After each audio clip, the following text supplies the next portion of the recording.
Hello बच्चों, आज का हमारा टॉपिक है carbohydrates from chapter biomolecules of unit 2 of biology. So polysaccharides last video में हमने कवर किया था मोनोसेक्रिहाइड्स और ओलिगोसेक्रिहाइड्स, जिसमें हमने डाइसेक्रिहाइड्स के बारे में पढ़ा और ट्राई और टेट्रासेक्रिहाइड्स के बारे में भी पढ़ा। अब आज हम पढ़ेंगे पॉलीसेक्रिहाइड्स क्या होते हैं। पॉलीसेक्रिहाइड्स को हम क्या बोलते हैं? इनको हम ग्लाइकन्स भी बोलते हैं। इनके लिए हम ग्लाइको वर्ड भी यूज करते हैं, ग्लाइकन्स भी यूज करते हैं।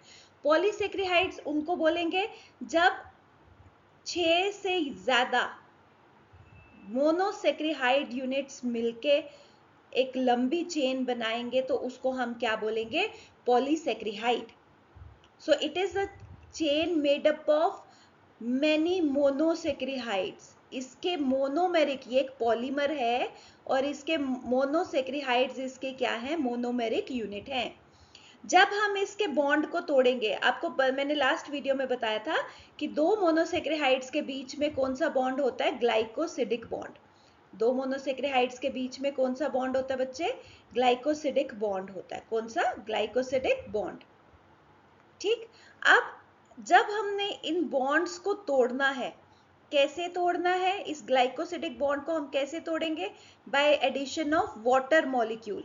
वाटर मॉलिक्यूल जो है उसको मैं HOH भी लिख सकती हूँ। इसका एक यूनिट H है और दूसरा यूनिट OH है। तो इसी ग्लाइकोसिडिक बॉन्ड में एक जगह H जुड़ जाएगा और दूसरी जगह OH जुड़ जाएगा और ये बॉन्ड टूट जाएगा। यहाँ पर H जुड़ जाएगा और यहाँ पर OH जुड़ जाएगा और ये बॉन्ड ब्रेक हो जाएगा। उसको हम बोलेंगे हाइड्रोलिसिस। क्योंकि वाटर मॉलिक्यूल को यूज करके हमने क्या किया? लिसिस किया। लिसिस मतलब तोड़ा। लिसिस का मतलब क्या है? तोड़ा। ग्लाइकोसिडिक बॉन्ड को हमने कैसे तोड़ा? वाटर मॉलिक्यूल को यूज करके तोड़ा।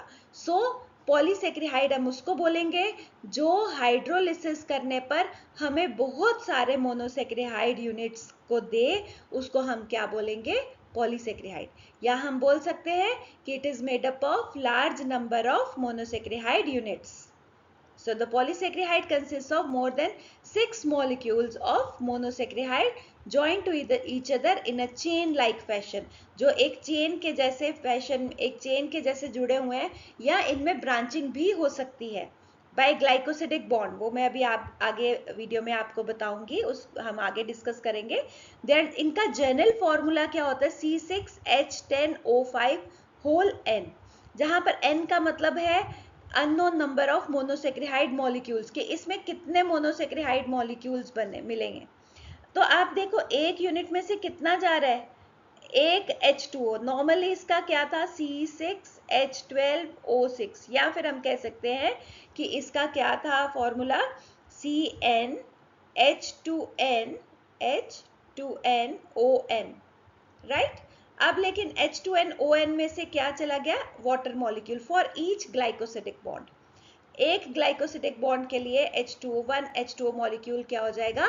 लेस हो जाएगा। सो इसका फॉर्मूला बन जाएगा C6H10O5 whole N plus H2O। अब हम इनको फर्दर कैसे क्लासिफाई कर सकते हैं पॉलीसेक्रिहाइड्स को? तो अगर तो इनके मोनोसेक्रिहाइड यूनिट्स सेम है, लाइक ग्लूकोज ग्लूकोज ग्लूकोज या फ्रक्टोज फ्रक्टोज फ्रक्टोज एक ही टाइप का है, तो उसको हम बोलेंगे homo polysaccharide. Because the word homo means same, क्योंकि होमो वर्ड का मतलब है same. So when polysaccharides consist of same type of monosaccharide units. For example, जैसे इसका एक एग्जाम्पल है ग्लाइकोजन। ग्लाइकोजन जो है हमारी बॉडी में रिजर्व फूड मटेरियल है। एनिमल किंगडम में, एनिमल्स में, ऑल एनिमल्स में उनका रिजर्व फूड मटेरियल क्या है? ग्लाइकोजन है। उनका रिजर्व फूड मटेरियल मतलब जो उनको एनर्जी प्रोवाइड करेगा। इसलिए इसको एनिमल स्टार्च भी बोला जाता है, क्योंकि प्लांट्स का रिजर्व फूड मटेरियल क्या होता है? स्टार्च। तो on comparing with that starch, इसको क्या बोला गया? एनिमल स्टार्च बोला गया। इसके मॉलिक्यूल्स लॉन्ग होते हैं और मच ब्रांच्ड होते हैं और ऑफ अबाउट 30,000 ग्लूकोज यूनिट्स। सो बेटा एक ग्लूकोज मॉलिक्यूल ऐसे होगा, यह हमने पहले भी पढ़ा कि पायरेनोज टाइप और फ्यूरेनोज टाइप, उसके बीच में ग्लाइकोसिडिक बॉन्ड बना। अब देखो ये ग्लाइकोसिडिक बॉन्ड किसके बीच में बना, कार्बन नंबर 1 यहाँ है, 2 3 4 5 और यहाँ पर होगा 6 कार्बन, CH2OH, राइट। तो यहाँ पर फर्स्ट कार्बन के बीच में इसकी वैसे ही बाकी हमने वैलेंसी पूरी वैसे ही कंप्लीट कर लेनी है। फर्स्ट कार्बन और दूसरे वाले का कौन सा कार्बन, दूसरे वाले का फोर्थ कार्बन। तो फर्स्ट और फोर्थ के बीच में क्या बन रहा है, बॉन्ड बन रहा है।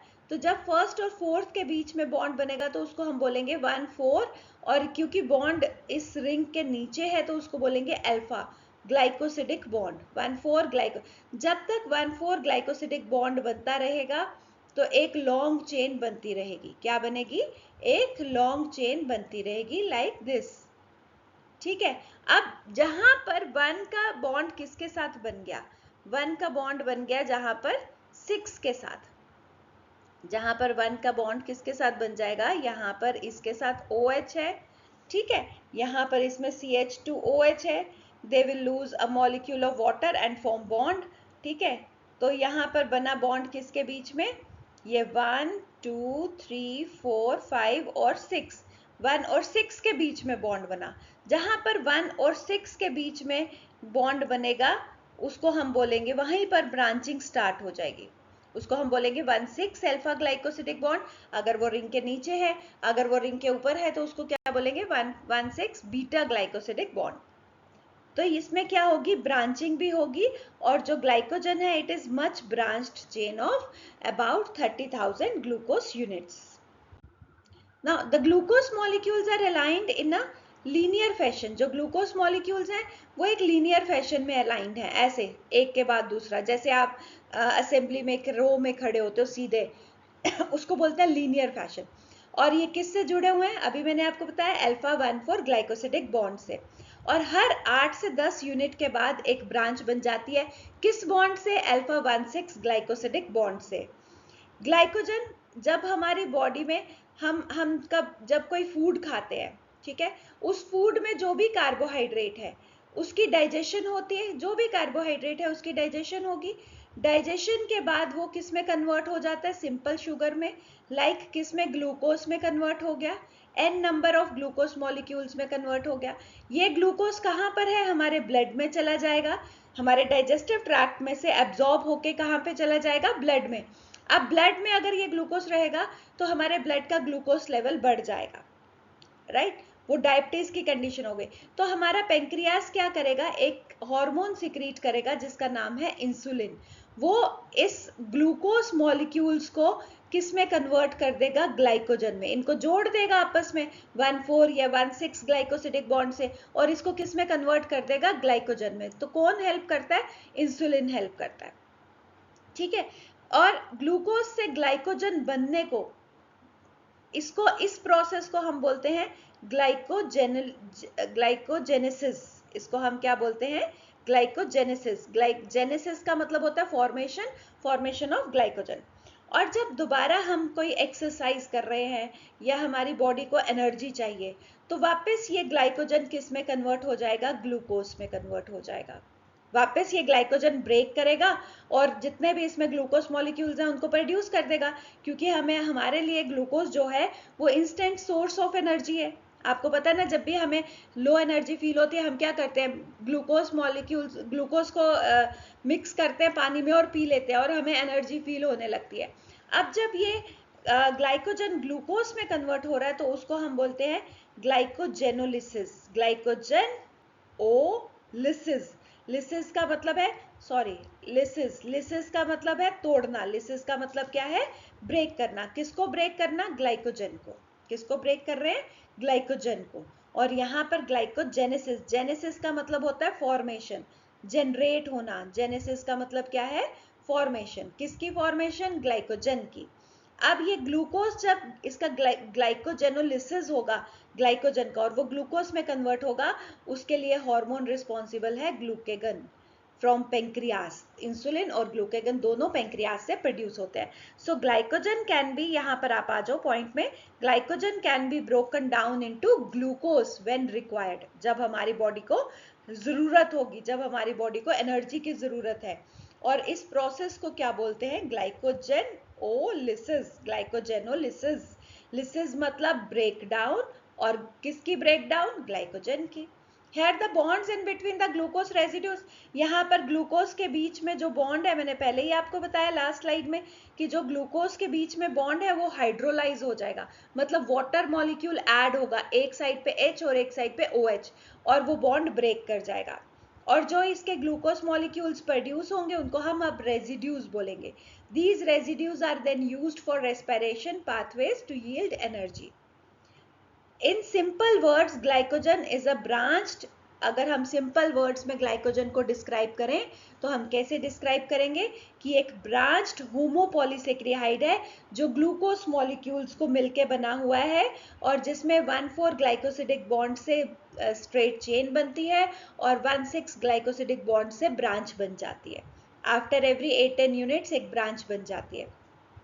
ग्लाइकोजन को का टेस्ट, अगर हम ग्लाइकोजन के ऊपर आयोडीन डालें, ठीक है, आयोडीन डालने से उसका कलर कैसा हो जाएगा? रेड कलर हो जाएगा। इसका मतलब ग्लाइकोजन प्रेजेंट है। जैसे प्लांट्स में हम करते हैं, लीफ के अंदर स्टार्च बनी होती है, और अगर हम उस स्टार्च के ऊपर आयोडीन डालते हैं तो उसका कलर क्या हो जाता है? ब्लू। सो ये एक आप देख सकते हो कि यहाँ पर ग्लूकोज यूनिट्स अब कंबाइन हुए हैं, और ये ब्रांचिंग पैटर्न है किसका? ग्लाइकोजन का। यहाँ पर आप देखो ये 1 कार्बन और ये 6 कार्बन, 1,6 कार्बन के बीच में जब ब्रांच बॉन्डिंग है, अल्फा 1,6 ग्लाइकोसिडिक बॉन्ड है तो ब्रांच पॉइंट बन गया, और जब 1,4 ग्लाइकोसिडिक बॉन्ड है तो क्या बन रही है? स्ट्रेट चेन बन रही है। सो ये नेक्स्ट जो हमारा पॉलीसेक्रिहाइड जो हमने पढ़ना है उसका नाम है स्टार्च। स्टार्च जो है वो एक रिजर्व फूड मटेरियल है। स्टार्च रिजर्व फूड मटेरियल है प्लांट्स में, तो जब ज़रूरत पड़ती है तो प्लांट्स के लिए एनर्जी प्रोवाइड करता है। और इसका दूसरा नाम है एमाइलम। इसका दूसरा नाम क्या है? एमाइलम है, इसको एमाइलम बोलते हैं। तभी आपको अगर याद होगा, आपने डाइजेस्टिव सिस्टम जब लास्ट ईयर 10th में पढ़ा तो उसमें हमने पढ़ा हमारे माउथ में स्टार्च को डाइजेस्ट करने वाले एंजाइम का नाम क्या था? एमाइलेज। क्यों नाम था उसका एमाइलेज? सलाइवरी एमाइलेज, क्योंकि वो किसके ऊपर एक्ट कर रहा था? एमाइलम के ऊपर, इसलिए उसका नाम था सलाइवरी एमाइलेज। ठीक है, क्योंकि इसका नाम क्या है स्टार्च का? एमाइलम। स्टार्च का नाम क्या है? एमाइलम। ये अबंडेंस में, it is found in abundance in seeds में होता है, ग्रेन्स में होता है, ट्यूबर्स में, टेपियोका में और फ्रूट्स में, बनाना में ये लार्ज अमाउंट में प्रेजेंट है। It is formed as an end product of photosynthesis. Starch जो है वो दो कंपोनेंट से मिलकर बना है, एक एमाइलोज और दूसरा एमाइलोपेक्टिन। एमाइलोज जो है ये ज्यादा सॉल्यूबल है वाटर में देन एमाइलोपेक्टिन। ये ज्यादा सॉल्यूबल है, more soluble, it is more soluble in water as compare to this amylopectin. ये अनब्रांच्ड है, लेकिन ये कैसा होता है? ये यहाँ पर नहीं शो किया हुआ। ये कैसा होता है? ये स्पाइरली कॉइल्ड है, इसमें ग्लूकोज यूनिट से ही मिलके बना है, और इसमें क्या है? ये स्पाइरली कॉइल्ड है ऐसे। और फिर जब हम इसके ऊपर आयोडीन डालते हैं I2, तो वो I2 इसके बीच में क्या हो जाता है? स्टक हो जाता है। उसके स्टक होने के कारण ही ये उसके कलर को किस में चेंज करता है? ब्लू में चेंज करता है। But spirally coiled chain of about 200 to 2000 glucose units. इसमें कितने यूनिट्स कंबाइंड है? 200 से 2000 ग्लूकोज यूनिट्स कंबाइंड है। दूसरा एमाइलोपेक्टिन, ये मच ब्रांच्ड है, इसमें कोई ब्रांचिंग नहीं है। एमाइलोज में नो ब्रांचिंग, इसमें कोई भी ब्रांचिंग नहीं है, अनब्रांच्ड है, नो ब्रांचिंग। लेकिन ये मच ब्रांच्ड है। अगर आपको इनका डिफरेंस आता है तो आप इजीली लिख सकते हो। और एमाइलोज कितने यूनिट को मिलके बना है? 200 से 2000, लेकिन ये 2000 से 20,000 ग्लूकोज यूनिट्स को कंबाइन करके बना है। इसमें सिर्फ और सिर्फ कौन सा बॉन्ड होगा? 1,4 अल्फा ग्लाइकोसिडिक बॉन्ड होगा। लेकिन इसमें कौन सा होगा? इसमें सिर्फ एमाइलोज में 1,4 अल्फा ग्लाइकोसिडिक बॉन्ड होगा, लेकिन इसमें 1,6 ग्लाइकोसिडिक बॉन्ड भी प्रेजेंट है। तो ऐसे आपको अगर एग्जाम में इसका डिफरेंस आ जाता है तो आप वो भी लिख सकते हो, अदरवाइज नॉर्मल अगर क्वेश्चन आता है तो ऐसे भी लिख सकते हैं।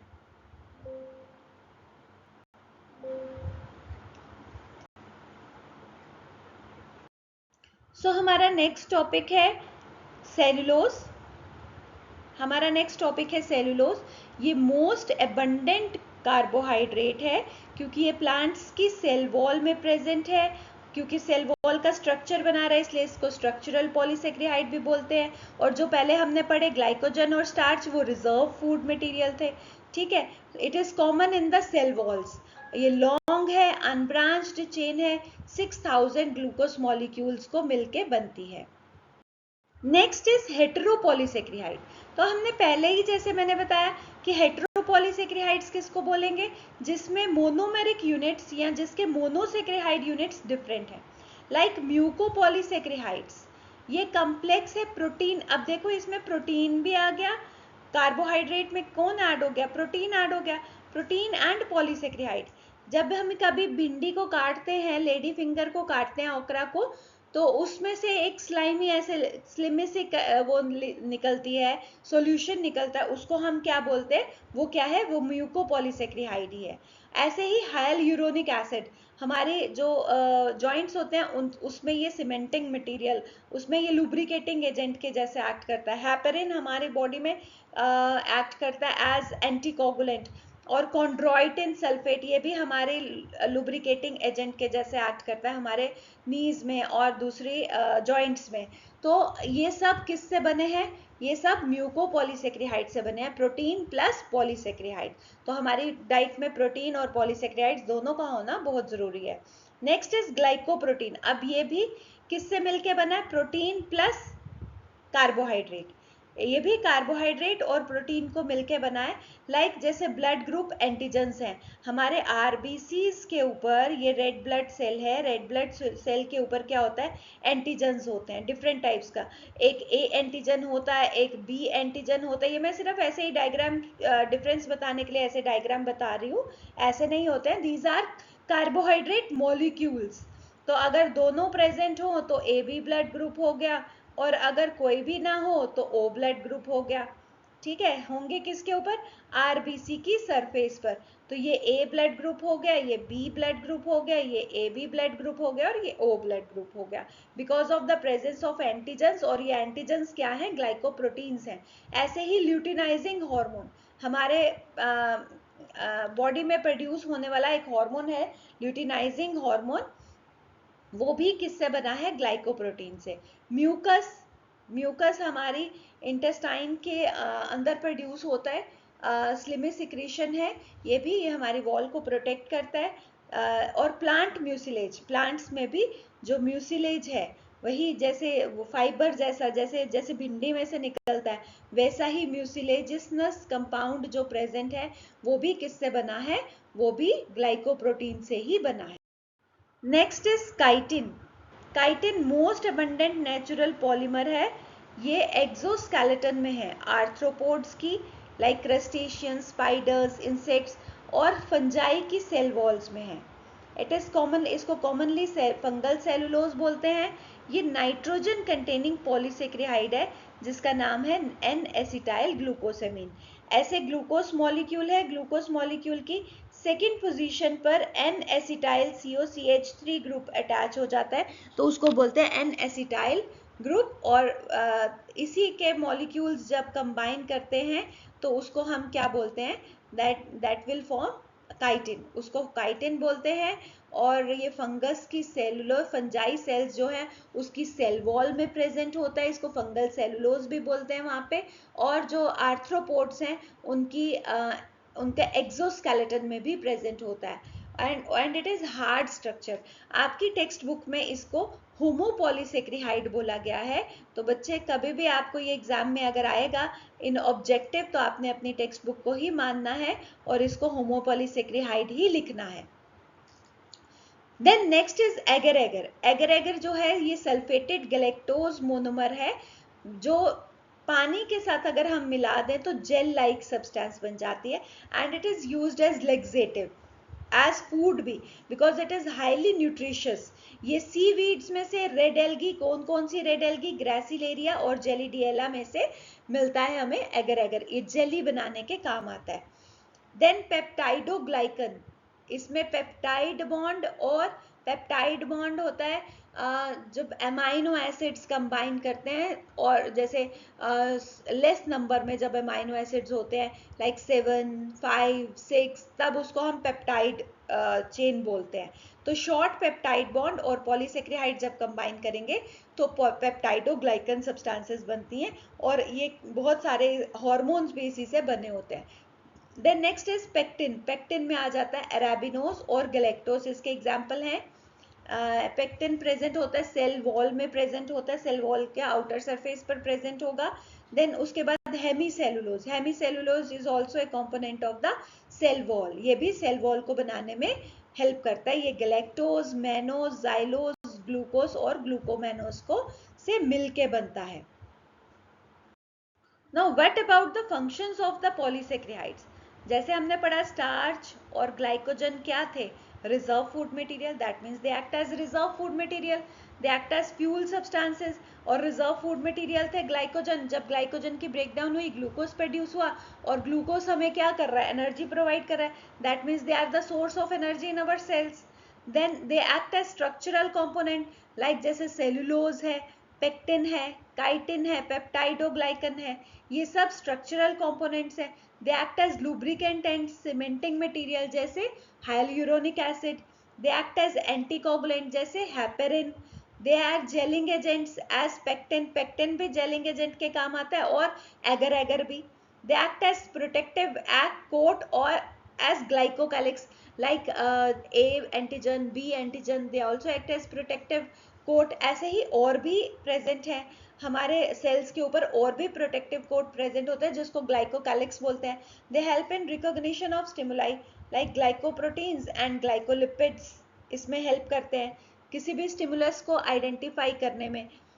लाइक अगर हम किसी चीज को देख रहे हैं तो उस चीज को आइडेंटिफाई कैसे करेगा, हमारे जो रॉड कोन सेल्स हैं वो कैसे आइडेंटिफाई करेंगे, या हमारे सेल के पास कोई हार्मोन गया है ब्रेन से निकल के, लाइक पिट्यूटरी में से निकल के कोई हार्मोन गया है हमारे किसी सेल के पास, तो हमारा सेल उसको आइडेंटिफाई कैसे करेगा, जो सेल के ऊपर प्रेजेंट ग्लाइकोप्रोटीन्स और ग्लाइकोलिपिड्स हैं जिनको ग्लाइकोकैलिक्स भी बोलते हैं, ये प्रोटेक्शन में भी हेल्प करते हैं and they also help in receiving messages. और रिसीविंग मैसेजेस का ही मतलब है रिकॉग्निशन ऑफ स्टिमुलाई, कि स्टिमुलाई मैसेज को क्या कर रहा है, वो आइडेंटिफाई कर रहा है।